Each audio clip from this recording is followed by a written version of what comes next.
my God, you guys. Nanginginig ako. Nandito ako sa Walmart.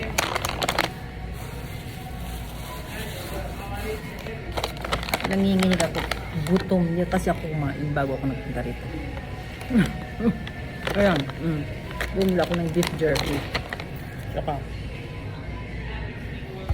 ito. And then I stop shopping. Nanginginig yung mga malat. Yung sugar.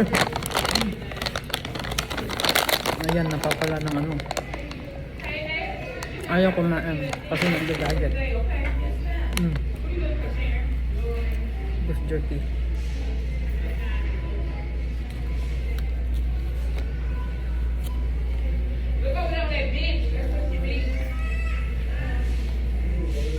Kasi may anak ko ngayon